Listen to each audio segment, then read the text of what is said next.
శివుడు కపాలంలో భిక్షని స్వీకరిస్తారట. ఎందుకో తెలుసుకోవటానికి ఈ వీడియోని ఎక్కడా స్కిప్ చేయకుండా లాస్ట్ వరకు చూడండి. బ్రహ్మ కపాలం ఈ ప్రాంతం గురించి చార్ధామ్ యాత్రికులకు ప్రత్యేకంగా చెప్పాల్సిన పని లేదు. ఈ దివ్యస్థలంలో స్వయంగా బ్రహ్మ కపాలం పడటం వలన ఆ ప్రాంతానికి బ్రహ్మ కపాలం అనే పేరొచ్చింది. ఇక్కడ బ్రహ్మ కపాలంలో పిండం పెడితే ఇక ప్రతి ఏడాది పితృతిథి పాటించాల్సిన అవసరం లేదని కూడా చెబుతుంటారు. శివపార్వతుల వివాహం జరుగుతున్నప్పుడు పురోహితుడైన బ్రహ్మ పంచముఖుడు 4 ముఖాలతో మంత్రోచ్చారణ చేస్తున్నారు. కానీ ఆయన ఊర్ధ్వముఖం పార్వతీదేవి సౌందర్యానికి మోహపరవశమై ఆమెను చూస్తూ ఉండిపోయింది. అది గమనించిన పరమశివుడికి కోపం వచ్చి బ్రహ్మకు ఎలాగైనా బుద్ధి చెప్పాలని చేయి చాచి ఒక దెబ్బ వేశాడు. మహాశైవుడి చేతి దెబ్బ సాధారణమైంది కాదు కదా. దాని ప్రభావానికి బ్రహ్మ ఊర్ధ్వముఖం తెగిపోయింది. కానీ కింద పడలేదు. శివుడు అరచేతిని అతుక్కుపోయింది. ఎంత విదిలించినా అది ఆయన చేతిని వదలలేదు. క్రమక్రమంగా ఎండి చివరికది కపాలంగా మారిపోయింది.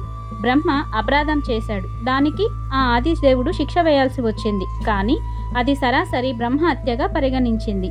ఆ పాపం అంతటి మహాదేవుడికి అంటింది. జగద్గురువు మహాతపస్య అయిన మహాదేవుడంతటి వాడికి సైతం పాపఫలం తప్పలేదు. దేవతలందర్నీ పిలిచి నిస్సంకోచంగా జరిగిందంతా చెప్పి తన పాపానికి ప్రాయశ్చిత్త మార్గమేమిటో సూచించమన్నాడు ఆ పరమశివుడు. అప్పుడు వాళ్ళు, ఓ దేవాదిదేవా, పరమజ్ఞానివి, నీకు తెలియని ధర్మం లేదు. ఈ జగత్తును నడిపిస్తున్న వాడివి నీవు, శాసించగలవాడివి నీవే. అయినా మాపై కృపతో ఒక సలహా ఇవ్వమని కోరావు కనుక మా జ్ఞాన పరిమితికి తోచింది చెబుతున్నాము. నువ్వు ఈ కపాలాన్ని భిక్ష పాత్రగా భావించి ఇంటింటికి తిరుగుతూ ప్రతి చోట నీ పాపమేమిటో చెప్పుకొని భిక్షాటన చేయి. కొంతకాలానికి ఆ పాపం తరిగిపోయి ఈ కపాలం రాలిపోవచ్చు అని అన్నారు దేవతలు. పరమశివుడికి అది సమంజసంగా అనిపించింది. అంతే, ఈశ్వరుడు భిక్షవుగా మారి ముల్లోకాలు తిరుగుతూ తన వివాహం జరిగిన చోటకి చేరుకున్నారు. ఇదంతా జరిగేందుకు పూర్వమే హిమాలయ పర్వతాల్లో ఈశ్వరుడు కేదారేశ్వరుడిగా అవతరించి ఉన్నాడు. అందుకు సంతసించిన మామగారు హిమవంతుడు ఆ ప్రాంతాల్లోని శిఖరాలను నదులను ఈశ్వరునికి కానుకగా ఇచ్చేశాడు. అది తెలుసుకున్న నారాయణుడు శివుడి దగ్గరకు వచ్చి, పరమశివ, నీ ఆధీనంలో ఇన్ని శిఖరాలున్నాయి కదా, ఈ బదరీవనంతో ఉన్న శిఖరాన్ని నాకు కానుకగా ఇవ్వవా అని అడిగాడు. కేశవుడే అభ్యర్థిస్తే శివుడు ఇవ్వకుండా ఉండగలడా? పరమేశ్వరుడు పరమ సంతోషంతో ఆ శిఖరాన్ని ఇచ్చేశాడు. అప్పటి నుంచి శ్రీమన్నారాయణుడు బదరీ నారాయణుడై అక్కడే వెలిశాడు. ఇదిలా ఉంటే ప్రస్తుతం భిక్షాటన చేస్తున్న ఆ శివుడు బదరీ నారాయణు దగ్గరికి భిక్షకు బయలుదేరాడు. ఈ సంగతిని విష్ణుమూర్తి ఇట్టే గ్రహించాడు. పరమశివుడే నా దగ్గరికి భిక్షకి వస్తున్నదని సంతోషించాడు. నిజానికి ఆ బదరీ వనమే శివుడిది. ఆయన కానుకగా ఇస్తేనే ఈ ప్రదేశం నాదయ్యింది. ఇది పరమేశ్వరుడి సొంత ఇల్లు వంటిది. అయినా సరే ఆయన నా దగ్గరికి భిక్ష కోసం వస్తున్నారంటే అది ఆయన వైరాగ్యానికి పరాకాష్ట. ఈ అద్భుతాన్ని జగత్తులో నిలిచేలా మార్చేయాలని సంకల్పించారు విష్ణుమూర్తి.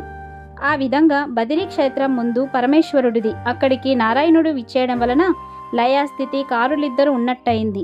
శివుని చేతికి అంటుకొని ఉన్నది బ్రహ్మ కపాలం. దానివల్ల బ్రహ్మగారు కూడా క్షేత్రానికి వచ్చినట్లయింది. పైగా ఆ బ్రహ్మ కపాలం ఊర్ధముఖానిది.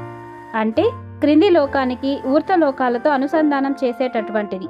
చిరకాలం శివుని చేతిని అంటిపెట్టుకుని ఉండటం వలన దానికున్న దుర్భవనాలు నశించిపోయాయి. పరమ పవిత్రమైన ఆ కపాలాన్ని ఈ బదరీ వనంలోనే పడేలా చేస్తే త్రిమూర్తులు ఈ క్షేత్రంలో నిలిచినట్టవుతుందని నారాయణులు కృప చేశారు. ఆ విధంగా ఎప్పుడైతే శివుడు నారాయణి ముందర తన కపాల భిక్ష పాత్రని చాచారో ఆ క్షణం ఆ పాత్ర ఆయన చేతి నుండి వీడిపడి కింద పడిపోయింది. శిలారూపమైన శివలింగంగా మారిపోయింది.